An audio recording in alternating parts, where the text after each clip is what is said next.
So before we get into the movie, I had a weird coincidence or related thing today. Related how? I'm nervous. So we're doing a movie with Bill Murray in it, and one of Bill Murray's most iconic movies is Ghostbusters.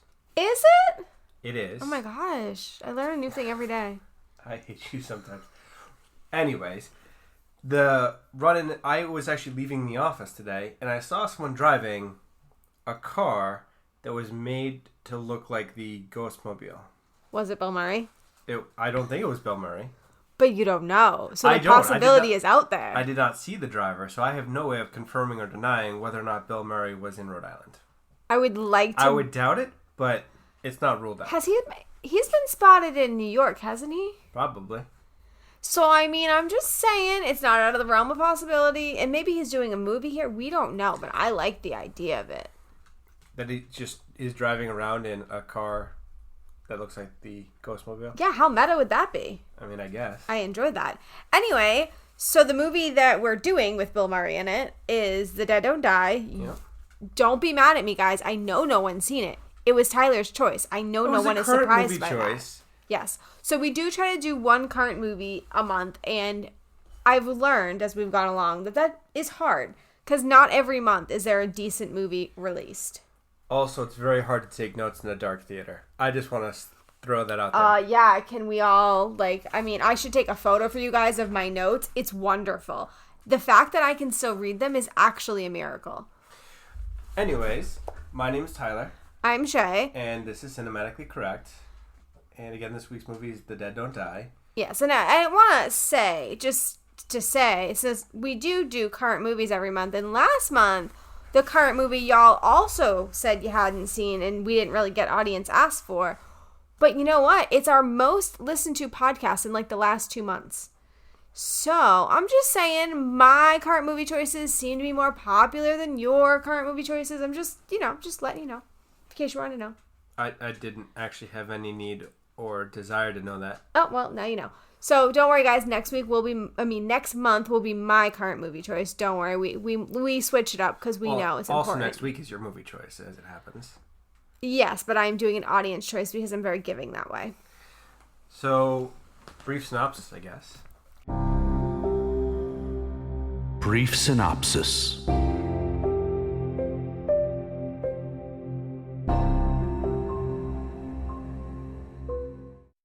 Good luck.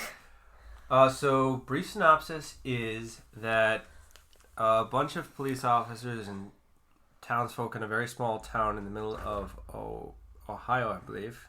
Yes, Centerville, Ohio, have to survive the zombie apocalypse. That's the movie. Well, yeah. So, okay. So, the movie doesn't make a lot of sense.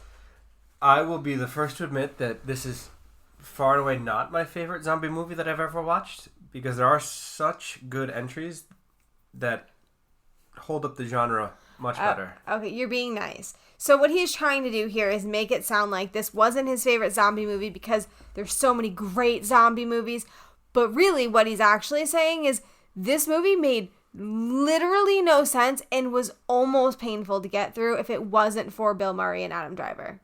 Seriously. They were the only bright spot in this entire movie.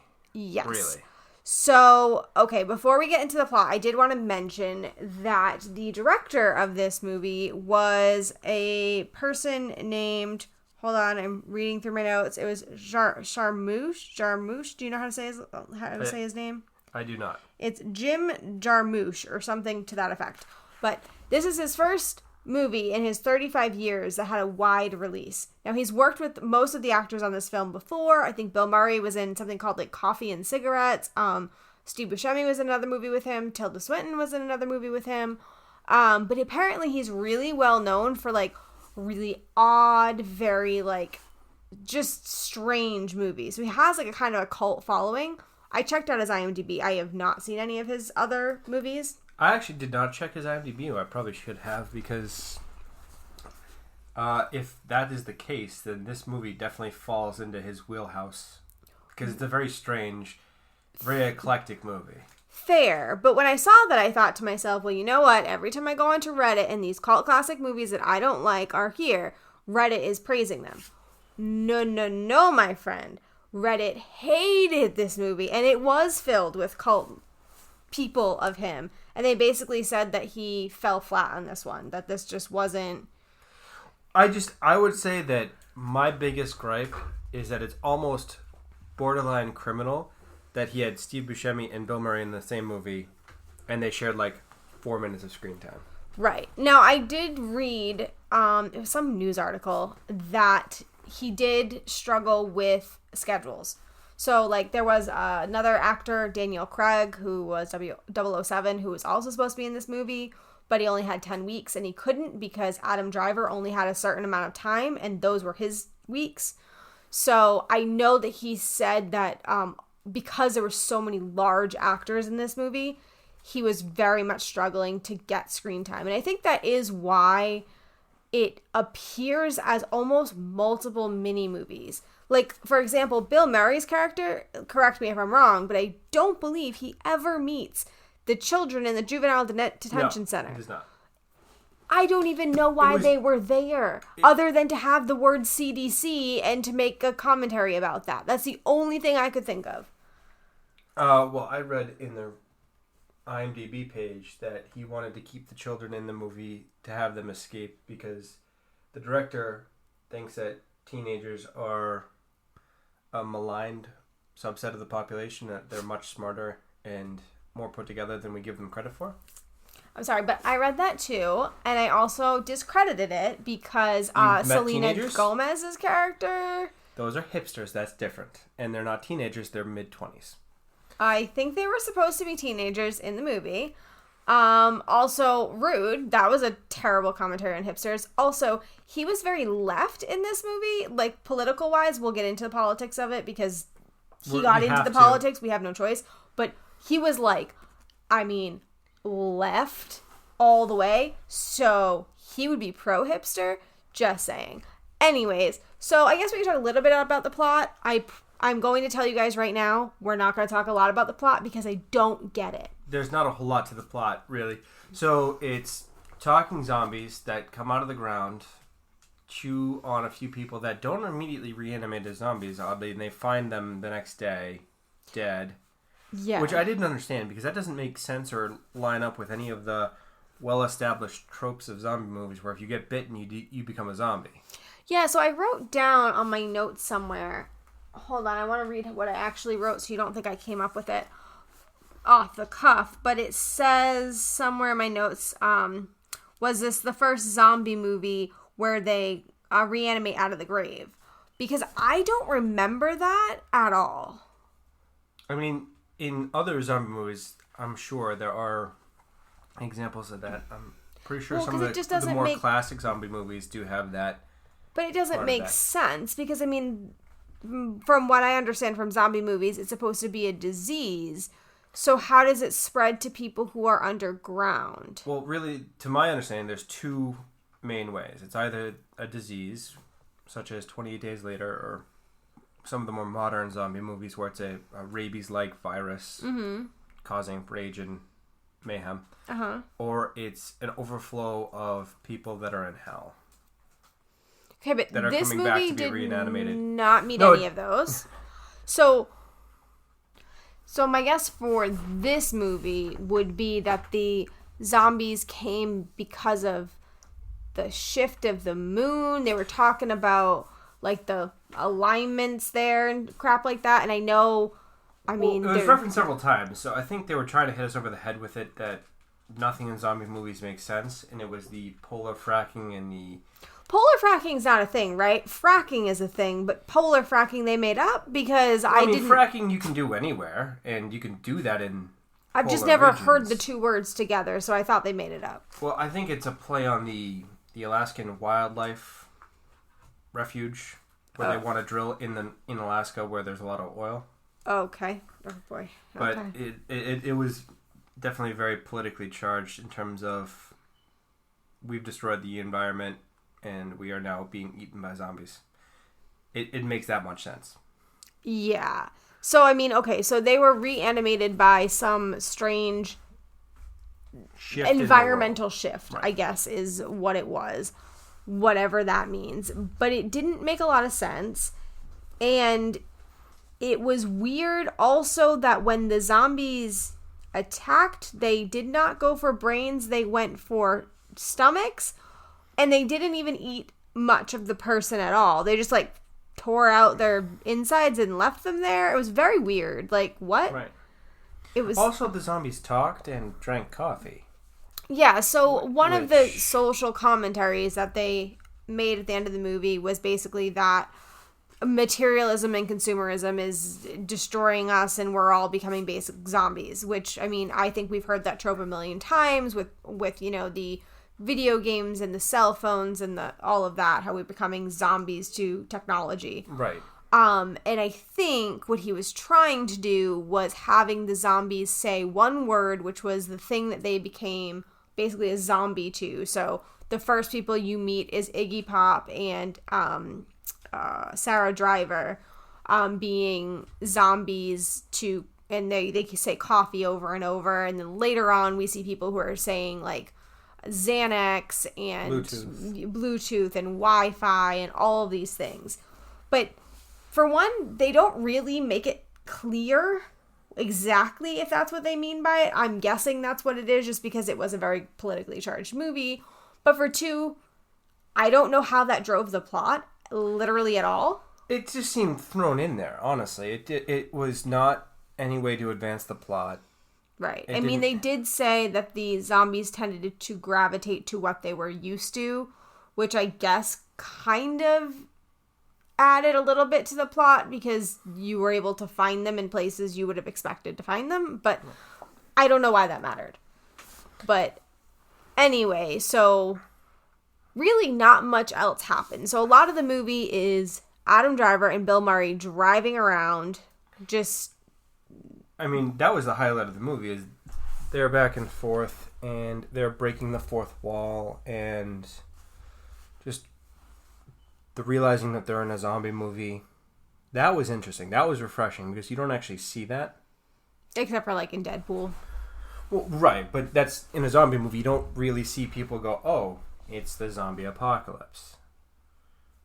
Right. I mean, okay, that's fair. I mean, Zombieland was close, but I get that. But I can't help but still feel like even in those moments, the dialogue was so drawn out and there was so many, like, almost blank spaces where I was just kind of, like, sitting there like, what's going on? These are great actors. Why do I feel like it's, like, pulling teeth to, like, hear their lines? It was just, I know that deadpan is the intention of dark comedy or black comedy or whatever we want to call this, which I couldn't even find a genre for this movie, by the way. I looked it up. It's apparently a parody, or a satire, but I don't think it accomplished any of those things. I mean, they did have things that were just in your face, either references or commentary, like the play on the MAGA hat. Oh, yes. Make America White Again. Yeah, very racist, but also kind of Also, on the nose. hilarious that Steve Buscemi, of all people, is wearing that hat. Like, really? Of all people. You could have put it on Bill Murray and it would have been just as funny, but other than that, there's really very few actors you can put it on where you're like, yeah. Or the whoops for UPS. Oh, the Wu-Tang Clan reference? Yeah. Yeah, I mean, they did make a lot of references, but I don't think that makes it qualify as a parody or anything like that. Or the Tilda Swinton basically being Kill Bill in the movie where she's in the dojo and... Yeah, I didn't understand the point of that, other than that Tilda Swinton just fits the role perfectly. It's almost like he had the ability to have Tilda Swinton, so he just made something for her. Right. And then aliens. Yeah, I don't know. Just because Tilda Swinton looks like an alien, I guess. I don't know. Other than that seems like a low-hanging fruit type thing. And apologies to Tilda Swinton. She's very talented, but yeah, I don't know. Does look odd. I don't know. There was also a sign in the shop which could not be a reference, and I could also be very racist, but it said, "Thank you, come again" at the top of the sign, and I immediately read that in Simpsons Apu voice. Yeah. Immediately. So, I mean, there were a lot of things. I think the guy in the shop was also wearing a Night of the Living Dead pin. So... Also Nosferatu on his shirt. Or the Star Wars reference on... the Adam keychain. Driver's keychain. Yeah. So there was a lot of things, but I still don't think that makes it a parody. I just don't. Also, I waited this entire movie, and I was robbed of Donald Glover. Donald Glover, saying, "I'm getting too old for this shit." Where the hell was that? Why? Why were we cheating? They really didn't use Donald Glover a lot at all. He was just added into this movie and just took up space. And it's almost like they just lined the cast list to just have a star-studded cast, but they didn't 100%. Use it to the potential. No. There was no great back and forth between Bill Murray, Steve Buscemi. There was no real inclusion of Donald Glover at all. No. He didn't say, "I'm getting too old for this shit," which seems like a freebie layup reference. You threw in the Star Wars one, but come on. Right. No, I agree with you. I honestly thought we were going to disagree because I'm learning that I very much do not like things that take a lot of time and are drawn out and like just it's funny because you're supposed to be in the know type thing. It's the Family Guy. It's the reference comedy, which is it's fine, but at the same time, I actually don't mind reference comedy, but I want it to further the plot. Like it has to have a purpose. Right. I mean, they had the discount Bruce Willis at the detention center. Yeah. I don't even know what to say about that. Like that whole subplot thing, I didn't understand it. I think it was almost like that. They added that to take up extra time because they didn't have a long enough runtime. It could have very well been that. Like it's fine. It's fine. Anyways, I don't have a ton to actually say about the plot. You did completely skip over previews, which we did see. So I did want to mention them really quickly before we move into like his history minute or anything like that. But there were quite a few previews in here, and one of which was actually a movie I was considering doing for July. Two of them, actually. Okay, 2 of them, actually. So I kind of did want to see if I could get feedback from y'all because, honestly, if there's not a lot coming out in July that I have seen. So if there is movies that you guys want us to do, it doesn't matter what it's come out in. Hulu, Netflix, in the theaters, we're open to whatever.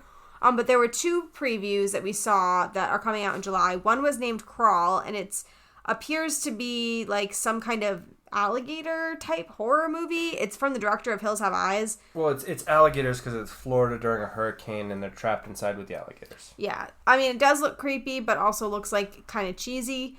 And then there's Stuber. Is that how you say it? Stuber. And it's basically about a guy who is an Uber driver and basically gets into like crazy hijinks with like a cop that needs to have him drive him around. I thought it would be funny to watch because I've recently signed up for DoorDash, I have not done it because I'm terrified of it, but I thought it might be funny to see why I'm in fact terrified of it. But other than that, there's not a lot of other movies. The only other trailer was Downton Abbey, which neither of us have seen Downton Abbey, so yes, yeah. It would be lost on us entirely. Yeah, so I did want to mention those really quickly before we moved in. Also, Iggy Pop was in this movie. I didn't know who that was. I also didn't know who he was when he was in the movie. Didn't know till later. And then I looked him up, and he's known as the godfather of punk, and I did quotations around that because I've literally never heard any of his songs. I looked up the popular ones, his most popular being Candy, listened to it, I've never heard it. Okay. Well, I didn't recognize him in the movie. Well, I just feel like my hipster card has to be taken away, I guess, because I just nothing. Were you ever a hipster? I'd like to believe that I could fit in with any crowd I want. Okay. I did have a question. There's one scene where they're asking for change for $3. How do you not have change for $3? Like, $3 bills. That's the only way to make change. Like, I think it was a commentary on how teens don't carry cash anymore. That it's all cards type situation. So she happened to have like maybe like a $20 bill from when she went to the last gas station she went to, but change for $3. So she had $3. I thought she just had the change from when she went to the gas station. But I don't know. Interesting fact. Uh-huh. The car that they were driving was the same make and model as the car they were driving in the original zombie movie, which is Oscar Romero's Night of the Living Dead. Mm-hmm. Actually, it was George Romero. George Romero, yes. So what I'm hearing is this movie is basically no plot at all. All it is a collection of references to other movies, whether it be zombie movies or movies that the actors themselves were in, is basically what this is. Yeah, it's just a hodgepodge of different things thrown together and edited and sent out. Yeah. So, I mean, the one question I wanted to ask you was, do you know which actor in this movie was the only actor in this movie to have received an Oscar?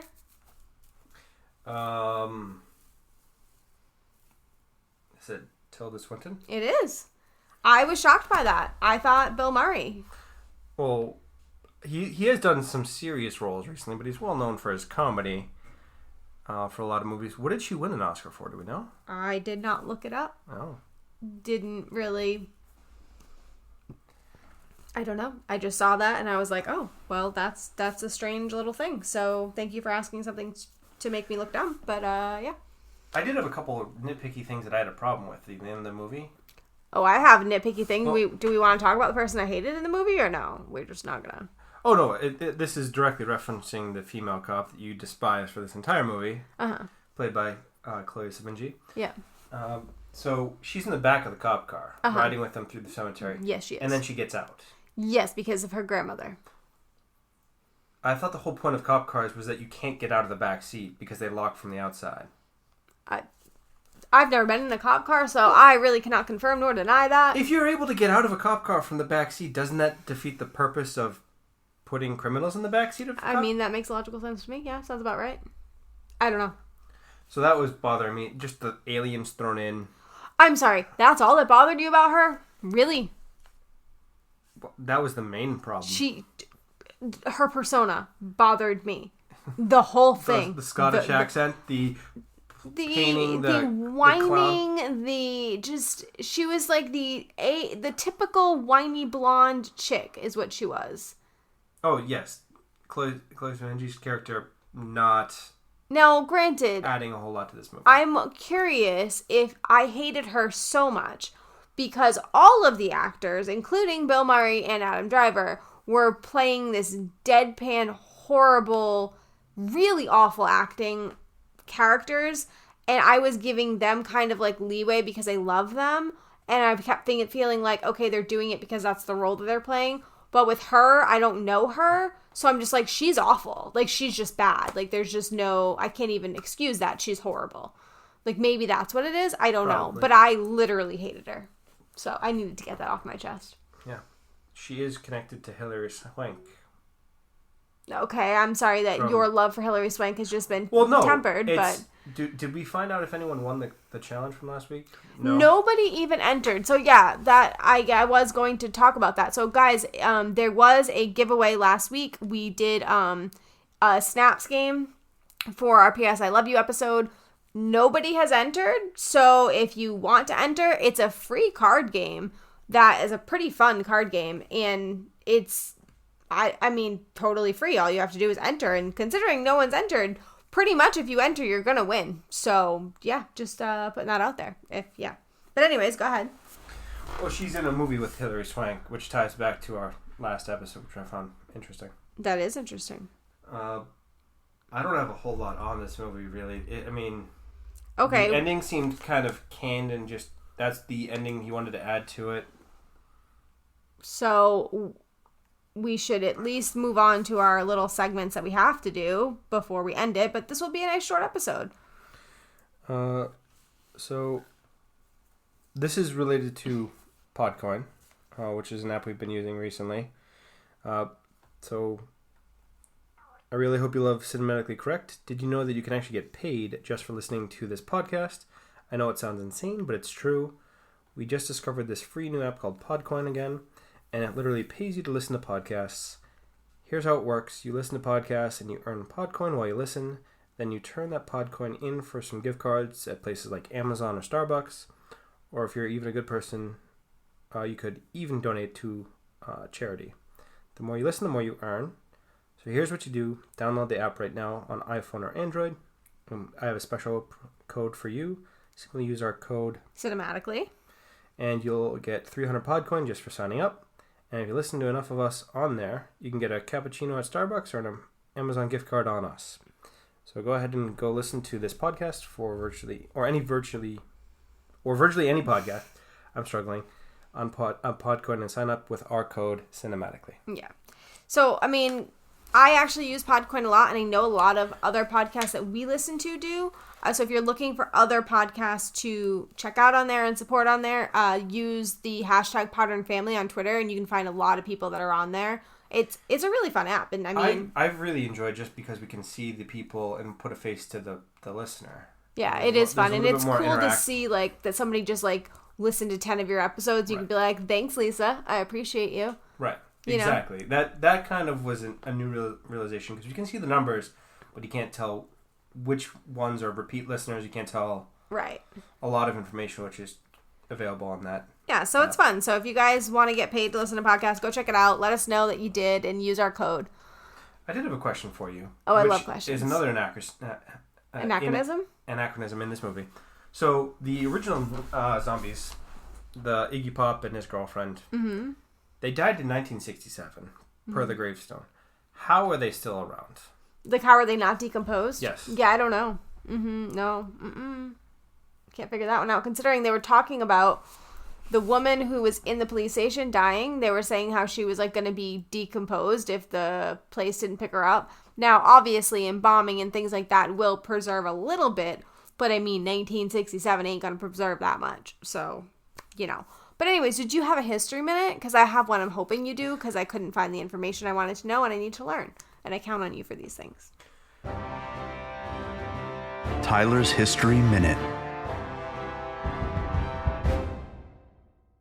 So, in the movie, there's a Scottish character, played by Tilda Swinton, and she mentions her tartan, which is an actual thing. And each clan in Scotland has their own specific tartan, and you can get into some serious trouble for wearing the wrong one in the wrong areas. Okay.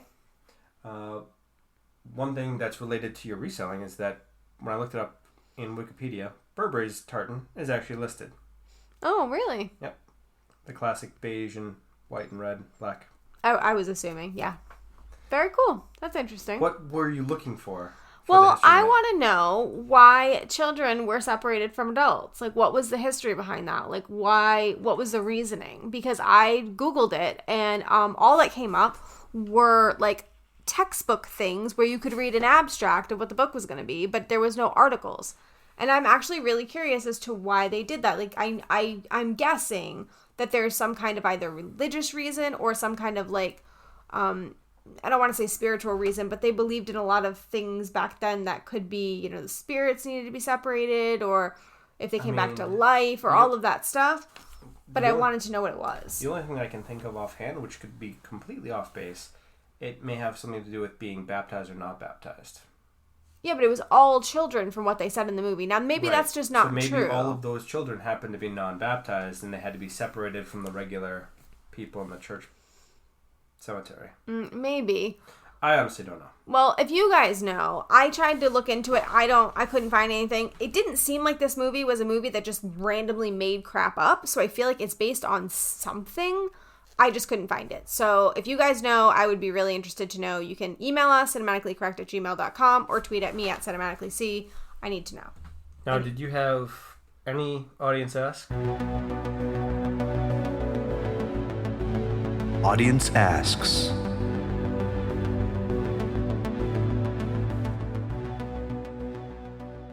No, and y'all are not very nice. Y'all tweeted us and tell us how we never do movies that you guys know, even though our ratings praises us for that because people say that if they need a movie to watch, then this is a good podcast to listen to because they get to find out movies that they think they're going to be interested in. But whatever, I get it. I even changed my choice for next week to make sure not only is it an audience choice, but a choice that I don't think we're going to crap on. So didn't somebody make a snarky comment about fighting ghosts or having lightsabers? Yes. So a podcast friend of ours, his name on Twitter is Stork, said that the reason nobody has watched this, even though Bill Murray and Adam Driver is in it, is because they're not yielding lightsabers and they are not wielding lightsabers and they are not chasing ghosts. So, whatever. To you, Stork, I am virtually flipping you off. Thank you. I'm literally doing it. You just can't see it. Anyway, so yeah, we don't have anything like that, but you did your history minute, so I think we can move into ratings and we'll just have a nice short one. Reviews.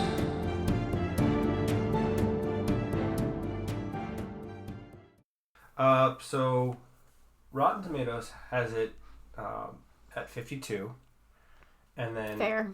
Audience score has it at 38. Woo!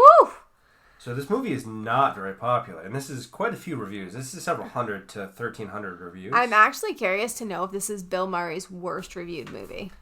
I'm betting it's probably up there. It's definitely up there. I don't know if it's his worst, but So I'm right in there. I'm going to give it a half point ahead of whatever I gave Big Trouble 4. 4.5. Yeah. Take Big Trouble's rating, because that's the worst movie I've ever seen, and add a half a point. Okay, so I'd have to go back and do that. I'm sure somebody out there was so angry that they know, and you'll get it tweeted at you. So it's blame Tyler CC if you need to vent your frustrations. But that movie was garbage, and this movie is also garbage. Yeah. So I'll give this movie a 4. For one, if that woman spoke any more, I may have jumped off a bridge. Bill Murray is the only saving grace. Adam Driver, I will be honest and say that other than Kylo Ren, I don't think I've seen him in other things, but I don't not like him. I don't have an affinity to him. That's definitely what he's known for. Yeah, I just don't have an affinity to him like I do Bill Murray, where like Bill Murray can do no wrong in my eyes. I'm going to love him no matter what. Adam Driver, I just don't have that yet. One day. So if you have Adam Driver movies you want me to see, you can let me know on that too. But anyways, I think that's it because we just don't have much to say because it was a really, really slow movie. So if I had to recommend going to the theater or not for this movie, I would say don't spend the money. Yeah, stay home. Not. I don't honestly even think it's going to stay in theaters very long. I wouldn't even recommend watching it after it gets released on DVD if you have to pay money for it. Yeah, don't waste your time, honestly. I just don't think it's worth it. So hopefully next week's movie we are going to actually enjoy. Now this is a childhood cult classic. No, where I've switched the movie because I did not want us to crap on 2 movies in a row, and I felt like we might crap on the original choice. So I have decided that it is an audience choice, but it's going to be Clue because I think we are both going to enjoy that movie from what I've seen from the trailers, and it was also recommended to us after Rocky Horror Picture Show. So it's been a while. Yeah, right. We didn't like Rocky Horror Picture Show, but it was recommended by Ryan Terry, who we both very much respect and like. So I think all signs are pointing to it should be a good, enjoyable film. Yes. He's one of the what? He's one of the better fans that we have. Oh, he's more engaged and active. He's wonderful. Yes. I like him a lot. So I am excited to see this movie. I've been wanting to see it for a while, but our list is a mile long, so it just hasn't made it to the list, but it's here now. So. All right, so Clue. That's not what I was expecting. No, but you're happy now, right? Yeah, actually. Yeah, I thought so. So anyways, that's it for this week. If you guys want to talk to us in between time, we are on Twitter. I am at cinematicallyc. Tyler is blame Tyler CC. You can email us, cinematicallycorrect@gmail.com, which one of our listeners, Krista, has been doing, and it has been wonderful. I am also one of our better fans. Yeah, and it makes me so happy to get interaction from people. So just thank you, Krista, for just being wonderful. And you guys can email us. I do try to respond as soon as possible. I will admit sometimes I get distracted. I can't help it. But we're also on Facebook, Cinematically Correct's listener group. Don't go there. We're never there. We're never there, but nope. we try. You know what I'm saying? And do we try? Because I don't remember the last time I actually went to the listener group. Yeah. Anyways, also if you want to enter the contest that was in last week's episode, it's right at the beginning. You don't even have to listen to the whole episode if you don't want to. You can just listen to the... Free game is a free game. Right. It's totally free. Like, we're paying the shipping. Like, it's totally free. So I recommend just doing that. But, yeah, that's it. So thank you to Jake at Athos Music for our intro and outro music. And we will be back next week with Clue.